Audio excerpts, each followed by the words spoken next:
올해 연말이면 청주 지역 보건소 3곳의 보건소장이 정년을 앞두고 공로연수에 들어갑니다. 청주시는 바뀐 법령에 따라 공무원이 아닌 의사를 공개 채용할 방침인데 민간 의료기관에 비해 상대적으로 낮은 처우와 불안정한 신분 등으로 지원자가 얼마나 있을지 미지수입니다. 이완 기자가 취재했습니다.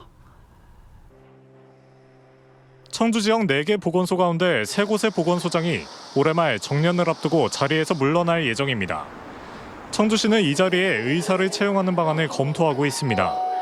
그동안 청주 지역 보건소장은 내부에서 근무하는 공무원이 승진하는 방식으로 임용돼 왔지만 최근 법령 개정으로 임용 기준이 달라졌기 때문입니다. 지난 2014년 개정된 지역보건법에는 보건소장을 의사 면허가 있는 사람 가운데 우선 임용하도록 하는 내용이 명시됐습니다. 이에 따라 지난해 청주시는 관련 조례를 개정했습니다. 문제는 의사가 이 자리에 얼마나 지원하느냐는 겁니다.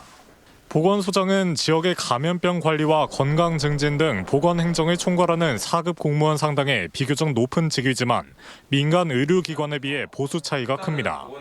또 기본 2년 계약직으로 신분도 불안정합니다.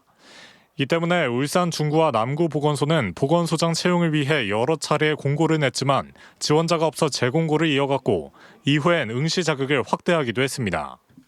임상의사가 진료를 하면서 받을 수 있는 수입에 비해서 보건소 업무를 하면서 얻는 수입이 매우 적을 것으로 생각이 되고요. 임상 업무 더하기 보건 행정을 같이 수행할 수 있는 인력층이 청주시는 다음 달 우선적으로 보건소장 1명 자리를 놓고 의사 채용에 나섭니다.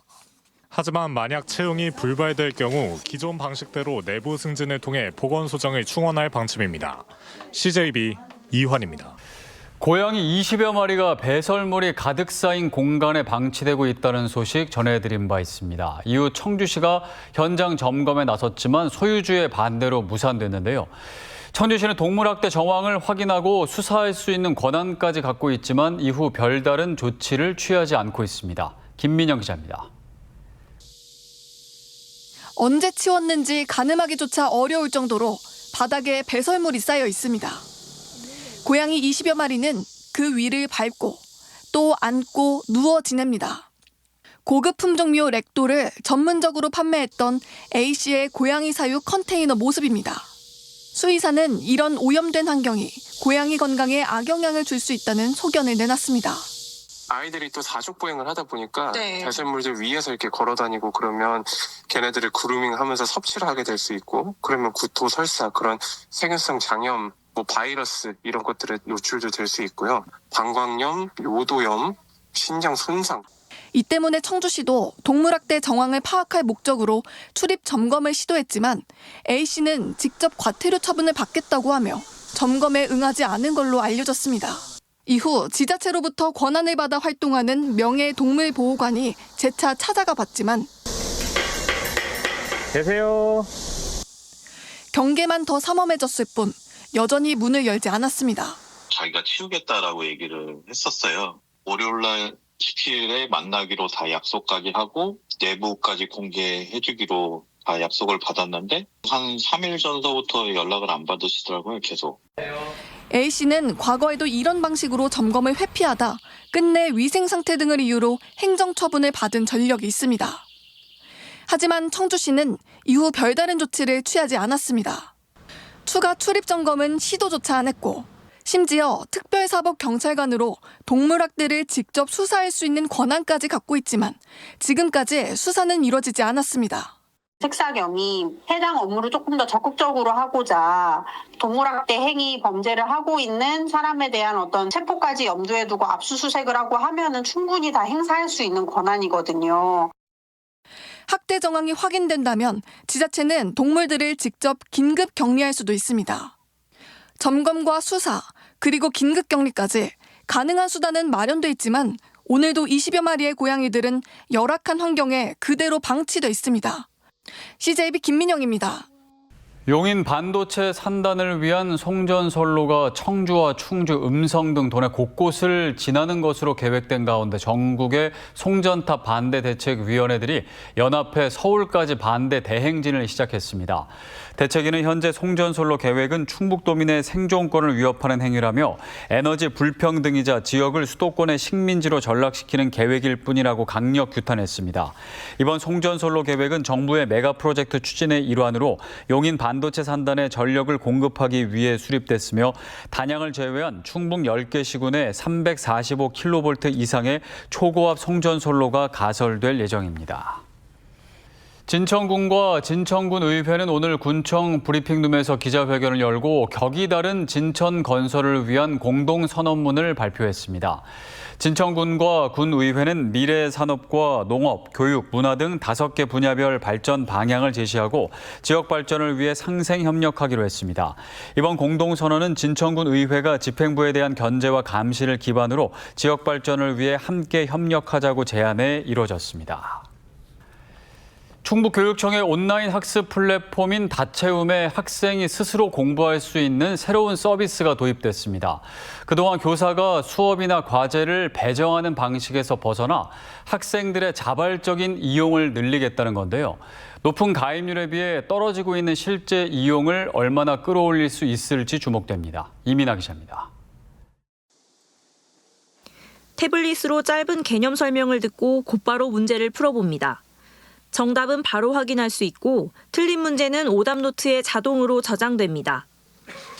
현장 교사들이 직접 만든 5분 안팎의 개념 영상과 문제풀이를 묶어 학생들이 짧은 시간에도 학습할 수 있도록 했습니다.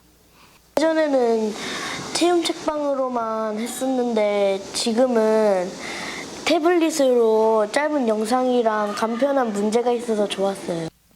충북교육청이 온라인 학습 플랫폼인 다채움에 새롭게 장착한 오늘의 학습입니다. 초등학교 3학년부터 고등학교 1학년까지 이용할 수 있고 하루 30분에서 40분 분량의 교과와 더불어 학습 흥미를 유발하는 비교과 콘텐츠가 제공됩니다. 이번 서비스가 초점을 맞춘 건 학생들의 자기주도 학습입니다. 공부의 필요성은 인식하고 있지만 학생들이 스스로 계획을 세워서 어떤 내용을 지속적으로 공부할지 그런 것들 학생들이 잘 모르는 것 같습니다. 기존 다채움은 교사가 수업이나 과제 등을 배정하는 방식이었습니다. 반면 오늘의 학습은 별도의 배정 없이 학생이 직접 접속해 학습할 수 있도록 한 것이 가장 큰 차이입니다. 교사가 별도의 수업 과제 평가 배정 없이도 학생이 매일 다채움에 접속하여 자신의 필요한 속도에 따라서 교과 및 범교과 콘텐츠를 학습하며 자기 주도적 학습 습관을 자연스럽게 형성하도록. 관건은 학생들의 자발적인 이용입니다. 지난 6월 말 기준 다채움의 학생 가입자는 13만 2천여 명으로 가입률은 85%를 넘어섰습니다. 하지만 같은 달 한 번 이상 접속한 학생은 3만여 명에 그쳤습니다. 교사가 개설하는 채움 클래스 등 학교 현장에서 다채움 활용은 확대되고 있지만 학생들이 스스로 찾는 플랫폼을 만드는 것이 과제로 남아있는 겁니다. 이에 따라 교육청은 주간, 월간 지속 방문율과 하루 학습 완료율 등을 분석해 학생들의 자발적인 이용이 실제 학습 습관으로 이어지는지 검증할 계획입니다. CJB 이민아입니다. 올해도 대청호는 녹조로 몸살입니다. 폭염과 강한 햇볕이 이어지면서 올해 조류 경보는 지난해보다 열흘 이상 일찍 발령됐는데요. 녹조는 물론 독소까지 없애기 위해 플라스마 기술을 활용한 자율 이동형 설비까지 투입했습니다. TJB 오인균 기자입니다. 물이 온통 녹색으로 변한 대청호 상류. 각종 부유물과 남조류가 뒤엉켜 초록색 띠가 만들어졌고 물속 깊은 곳까지 녹조가 퍼지면서 악취까지 풍깁니다. 보시는 것처럼 수면 위로 녹조가 가득한 상황인데요. 직접 카메라를 물속에 담가보니 뿌연 물 안에 녹조 알갱이가 그대로 보이는 모습입니다. 대청호 회남 수역에서 측정된 유해 남조류 세포 수는 밀리미터당 3만 개를 넘어섰습니다. 조류경보 경계 단계도 지난해보다 열흘 이상 일찍 내려졌습니다. 장마 뒤 떠내려온 부유물도 쌓인 데다 폭염과 강한 햇볕까지 이어지면서 남조류가 빠르게 번식한 겁니다. 확산되는 녹조를 잡기 위해 대청호에는 녹조 제거선 5대가 투입됐습니다. 녹조가 심한 물을 빨아들인 뒤 여가 설비로 남조류를 걸러내고 깨끗해진 물을 다시 흘려보내는 방식입니다. 하지만 넓은 수역을 배로 오가며 작업해야 하는 만큼 연일 이어지는 폭염은 작업자들에게 큰 부담입니다. 7월 초서부터 폭염이 시작돼서 저희가 각 현장마다 모든 인원들이 폭염 때문에 힘들어하고 예년 같지 않고 그냥 계속 점점 더 폭염이 심해지니까 사람의 손이 닿기 어려운 곳까지 보다 효율적으로 녹조를 제거하기 위해 자율 이동형 설비도 새로 투입됐습니다. 저온 플라스마 기술을 이용해 조류를 분해하는 동시에 녹조가 만들어낸 독성 물질까지 제거합니다. 실험 결과 이틀 안에 물속 조류가 90% 가까이 제거되는 효과가 확인됐습니다. GPS 기반으로 저희가 녹조가 많은 곳을 찍어주면 그냥 알아서 가서 다 처리하고 돌아오는 거입니다. 플라스마가 저희가 제거하고 싶은 조류랑 독소를 완벽하게 제거를 해주는 그런 기능을 갖게 되거든요. 폭염이 계속할 것으로 예보된 가운데 취수원과 가까운 문의와 추동 수역에도 조류경보 관심 단계가 내려진 상황. 환경당국은 대청호 곳곳에서 녹조 제거 작업을 이어가는 한편 정수 과정에서도 녹조와 독성 물질을 철저히 걸러내 먹는 물 안전을 확보한다는 방침입니다. TJB 오인균입니다. 충북사회복지 공동모금회는 경남 거제시와 통영시 등 집중호우 피해 지역 주민들을 돕기 위해 호우 피해 특별 모금을 실시합니다.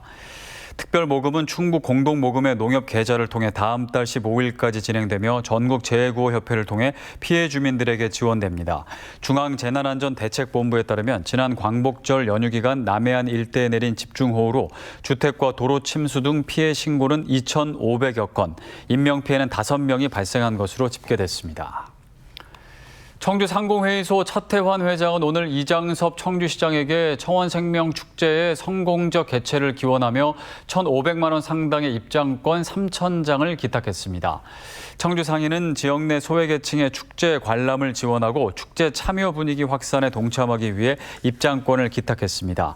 2026 청원생명축제는 오는 10월 2일부터 11일까지 열흘간 오창읍 미래지 농촌 테마공원에서 풍성한 가을 청원생명을 맛보다를 주제로 열립니다. 청주시가 중소벤처기업부의 지역상권 육성 공모사업에 잇따라 선정돼 국비 81억 7천만 원을 확보했습니다.